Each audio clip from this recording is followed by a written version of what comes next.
Hello दोस्तों, आज के इस वीडियो में हम लोग बात करेंगे अंक गणित के एक इम्पोर्टेंट टॉपिक जो कि यहाँ प्रश्नावली 1.1 में पहले नंबर के क्वेश्चन पे पूछा है। निम्नलिखित संख्याओं को उनके अभाज्य गुणनखंडों के गुणनफल के रूप में व्यक्त कीजिए।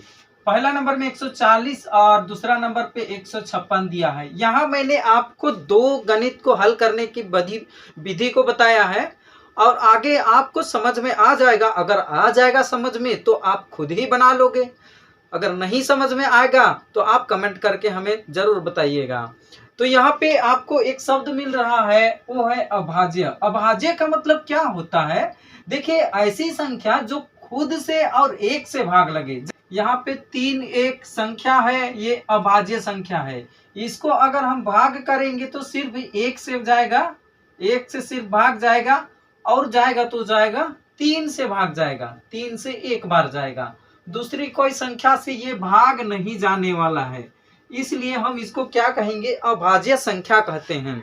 तो अभाज्य संख्या का मतलब आप लोग समझ गए होंगे। तो इस तरह के अभाज्य गुणनखंडों के गुणनफल के रूप में व्यक्त करना है तो हमें क्या करना होगा? देखिए, यहाँ तो क्या है, पूछ रहा है अभाज्य गुणनखंडों के गुणनफल, लेकिन यहाँ जो संख्याएं दी हुई है वो क्या है? भाज्य संख्या है। मान के चलिए यहाँ पे ए 140 में दिया है, ए नंबर पर 140 दिया है और इसको हमें गुणनखंड किस तरह से करना है इस वीडियो में मैं आपको बहुत सिंपल तरीका बता रहा हूँ। देखिए, इसको गुणनखंड कैसे करते हैं।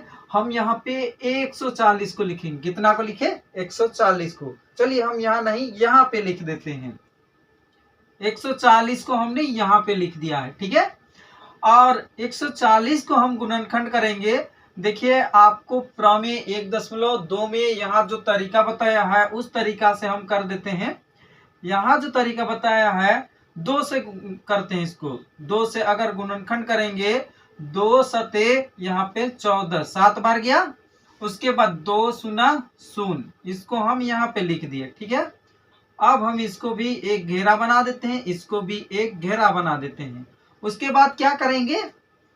इसको हम छोड़ दिए, अब इसको फिर गुणनखंड करेंगे। ये कितना से जाएगा? 2 से जाएगा। 2 से फिर गुणनखंड करेंगे। 2 तिया 6, उसके बाद 1 बच गया था, ये 10 हो गया, तो 2 पचे 10। तो इस तरह से यहाँ फिर गुणनखंड हो गया। अब इसको फिर गुणनखंड करेंगे। किस तरह से गुणनखंड करेंगे? 35 को अगर गुणनखंड करेंगे तो कितना से जाएगा? ये एक अंक बढ़ा देते हैं, अब 3 लेते हैं। 3 से जाएगा? ये नहीं जाएगा। 4 से नहीं जाएगा, 5 से जाएगा। तो 5 लेते हैं यहाँ पे और 5 से गुणनखंड करते हैं। 5 एकम 5, 5 7 ऐसे 35 होता है, तो 7 बार जा रही है। कितना बार जा रही है? 7 बार जा रही है, ठीक है। तो हम इस तरह से इसको गुणनखंड कर लेते हैं। तो मेरे दोस्त, हमने यहाँ पे अभाज्य गुणनखंड के रूप में यहाँ गुणनफल को लिखने के लिए क्या करेंगे? देखिए दोस्तों, यहाँ पे 140 को हमने यहाँ गुणनखंड किया है। अब इस गुणनखंड को हम लिखना चाहेंगे तो किस तरह से लिखेंगे? 140 बराबर कैसे करेंगे? यहाँ पे आपको देखना है, इधर जो संख्याएं यहाँ पे मिली है 2, 2, 5 और 7, इस संख्या को इस तरह से लिखेंगे। इस 2 को हमने यहाँ पे लिखा, फिर इस 2 को हम गुना करके यहाँ लिखेंगे, फिर इस 5 को गुना करके हम यहाँ लिखेंगे, फिर इस वाले 7 को भी यहाँ पे लिखेंगे। देखिए, ये वाला जो संख्या है, इन संख्या को हम एक्सेप्ट कर देंगे। उसके बाद यहाँ पे जो संख्याएं है सिर्फ इधर वाले के संख्या को लिखना है। अब हमने यहाँ पे गुणनखंड के रूप में इसको दर्शा दिया है। एक चीज आपको और ध्यान देनी है, वो क्या चीज आपको ध्यान देनी है? यहाँ पे देखिए, यहाँ पे दोनों ये चीज मिल रही है। यहाँ पे 2 संख्या है, दो संख्या है, तो एक संख्या को हम लिखेंगे और इसके घात में जितना संख्या है उतना इसका लिख देंगे। इस यहाँ 2 संख्या है तो घात में 2 लिख दिए। उसके बाद क्या करेंगे? इस 5 को हम यहाँ पे लिखेंगे, फिर 7 को यहाँ पे लिखेंगे। उसके बाद हम देखते हैं कि 140 को हम कितना लिख लिए? यहाँ पे 2 स्क्वायर गुना 5 गुना 7। तो एक ये क्या है? ये एक भाज्य संख्या है, लेकिन यहाँ पे कह रही है अभाज्य गुणनखंडों के गुणनफल के रूप में व्यक्त कीजिए। ये इसलिए कह रहा है कि देखिए यहाँ पे जो हमने 140 को तोड़ा 2 से भाग करके 70 में टूटा, फिर उसके बाद यहाँ 70 को 2 से भाग किया तो 35 में टूटा, और 35 को फिर तोड़ा तो 5 से भाग दिया और 7 में टूट गया। अब इसको आगे नहीं तोड़ सकते, नहीं तोड़ सकते मेरे भाई इसको। ये 7 जो है अब जाएगा तो जाएगा सिर्फ 7 से भाग जाएगा, और 1 तो जाएगा 1 से जाएगा 7 बार, तो 1 सते 7 इस तरह से लिख सकते हैं। तो हम इसको कितनों और करेंगे, इसके आगे फिर हल करना चाहेंगे तो और 1 सते 7 जाएगा, फिर और हल करना चाहेंगे तो 1 सते 7 जाएगा, फिर और भाग करना चाहें तो ये भी 1 गुना 7 होगा। तो इस तरह से आते रहेगा। दुनिया का कॉपी भी खत्म हो जाएगा, लेकिन ये वाला गणित खत्म नहीं होगा। ये भाज्य संख्या नहीं है, इसलिए इसको कह रहा है कि अभाज्य गुणनखंड के गुणनफल के रूप में व्यक्त कीजिए। तो यहाँ पे हमने 140 को क्या किया है, अभाज्य गुणनखंड के गुणनफल के रूप में इस तरह से दिखा दिया है, और आपको भी इसी तरह से दिखा देना है। देखिए दोस्तों, इस तरह से आपको लिख लेना है। उसके बाद क्या करना है, 140 के हमको अभाज्य गुणनखंडों के गुणनफल को लिखना था, तो यहाँ लास्ट में आपको इस तरह से लिखना है। इसीलिए 140 के अभाज्य गुणनखंडों के गुणनफल बराबर 2 स्क्वायर गुना 5 गुना 7 लिख देना है। इतना लिखने के बाद आपको लिख देना है उत्तर।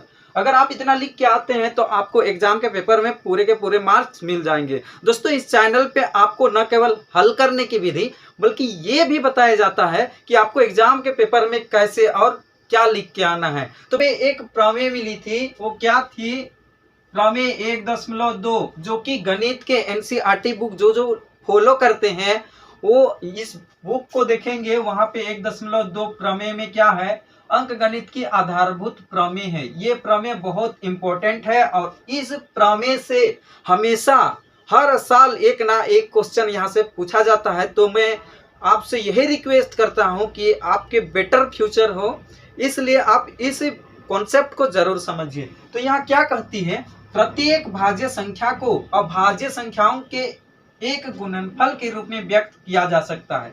देखिए, यहाँ भाज्य संख्या को अभाज्य संख्याओं के एक गुणनफल के रूप में व्यक्त किया जा सकता है। कहने का मतलब है 140 एक भाज्य संख्या है ना, इस 140 को भाज्य संख्या होने के बाद भी अभाज्य गुणनखंड के रूप में, जैसे कि हमने यहाँ पे बताया अभाज्य गुणनखंड किस तरह से यह कहलाएगा, तो अभाज्य गुणनखंड के रूप में व्यक्त किया जा सकता है, तथा यह प्राप्त गुणनखंड अभाज्य गुणनखंडों के आने वाले क्रम के बिना अद्वितीय होता है। मतलब आगे इसको फिर अगर हम भाग करना चाहें तो 1 से जाएगी, 1 से 7 बार जाएगी, उसके बाद फिर भाग करना चाहें तो 1 से फिर 7 बार जाएगी, 1 से फिर 7 बार जाएगी, 1 से फिर 7 बार जाएगी, 1 से फिर 7 बार जाएगी। इस तरह से दुनिया का कॉपी कोई भी खत्म हो जाएगा, लेकिन यह भाग खत्म नहीं होगा। इसी को कह रहे हैं कि एक क्रम के बिना अद्वितीय होता है। तो इस कॉन्सेप्ट को आपको समझना होगा। वीडियो अच्छा लगा तो वीडियो को लाइक करते चलिएगा और अपने दोस्तों के साथ शेयर करते चलिएगा। मेरे प्यारे दोस्त, हमने यहाँ पे ए नंबर पे 140 को गुणनखंड किया था। अब हम दूसरा क्वेश्चन यहाँ लेंगे, वो क्या है, 156 है बी नंबर पे। अब बी नंबर पे 156 है, इस 156 को हम यहाँ पे गुणनखंड करेंगे। तो गुणनखंड किस तरह से करते हैं, 156 को देखिए, हम क्या करेंगे, इस तरह से 2 खंड बनाएंगे। क्या करेंगे, पहले 2 खंड बनाएंगे। सबसे पहले हम छोटी संख्या से गुणनखंड करेंगे, 2 से। छोटी कहने का मतलब है 2 से लेंगे, 1 से नहीं, 2 से। अब 2 को हम भाग करेंगे, 2 से भाग करेंगे तो कितना बार जाएगा, यहाँ पे देखिए 2 सते 14, एक हाथ में बच गया तो इसको 16 हो गया, 2 8 16। अब ये कितना हो गया, 78 हो गया। अब 78 को भी हम फिर तोड़ेंगे, कितना में तोड़ेंगे, सबसे पहले छोटी संख्या लेते हैं 2 से हम ले लेते हैं। अब क्या करेंगे, 2 तिया यहाँ पे 6 हो रही है, एक यहाँ पे आ जाएगा 18 हो जाएगा, 2 9 18। अब ये कितना में टूट गया, 39 में टूट गया। कितना में टूट गया, 39 में। अब आगे हम फिर इसको तोड़ने का कोशिश करेंगे तो कितना में टूटेगा, फिर देखिए 3 से हम भाग करने का कोशिश करते हैं, इसको 2 से नहीं टूटेगा, 3 से भाग करेंगे। 3 एकम 3, उसके बाद 3 तिया 9, 13 तिया 39 होता है, यही 13 में टूट गया। अब 13 को फिर करेंगे, 13 को हम गुणनखंड करेंगे तो ये कितना हो जाएगा, 13 से ही जाएगा। कितना से जाएगा, 13 से ही जाएगा, 13 एकम 13। उसके बाद फिर हम इस 13 को गुना करेंगे तो 13 से फिर जाएगा, 13 एकम 13। ठीक है, तो आगे हम फिर गुणनखंड करना चाहेंगे तो 13 से ही और भाग जाएगा, मतलब कि ये तब तक भाग जाएगा, ये तो दुनिया का कॉपी खत्म भी हो जाएगा लेकिन ये भाग खत्म नहीं होगा। तो ऐसे गुणनखंड को हम यहाँ आगे नहीं बढ़ेंगे, यहीं तक सिर्फ छोड़ देंगे। क्या करेंगे, यहीं तक छोड़ देंगे। अब 156 को हम इस तरह से लिखेंगे, 156 बराबर, देखिए यहाँ जो भी हमने गुणनखंड किया है इस तरफ लेफ्ट साइड में, इसको हम यहाँ पे लिखेंगे 2 गुना 2 गुना 3 गुना 13 हमने यहाँ लिख दिया। अब यहाँ पे देखिए, यहाँ पे भी 2 है, यहाँ पे भी 2 है, तो दोनों 2 में से एक 2 को लिखेंगे और 2 की संख्या को हम लोग काउंट करेंगे, 1 2, 2 की संख्या कितनी है, 2, तो घात में हम यहाँ पे 2 लिख देंगे। ये घात बताती है कि 2 की संख्या 2 है, यहाँ पे गुना हुआ है। उसके बाद क्या करेंगे, इस 3 को हम यहाँ लिखेंगे और 13 को भी यहाँ लिखेंगे। अब हम क्या किए, यहाँ 156 को कितना कितना में लिख दिए, गुणनखंड के रूप में 2 का घात 2 गुना 3 गुना 13 के रूप में लिख दिए। देखिए दोस्तों, इस तरह से आपको यहाँ पे हल कर लेना है, यहाँ पे गुणनखंड कर लेना है। उसके बाद 156 को हमने यहाँ इस तरह से गुणनखंड के रूप में लिख दिया है और आपको भी इसी तरह से कर लेना है। यहाँ कर लेने के बाद आपको यहाँ पे आखिरी में लिखना है अभाज्य गुणनखंडों के गुणनफल, इस तरह से होगा। अब देखिए यहाँ पे क्या लिखेंगे, 2 का घात 2 लिखा है, उसके बाद गुना 3 लिखा है, उसके बाद गुना 13 लिखा है, इसको यहाँ लिख देना है। इतना लिख लेने के बाद आपको लिख देना है उत्तर।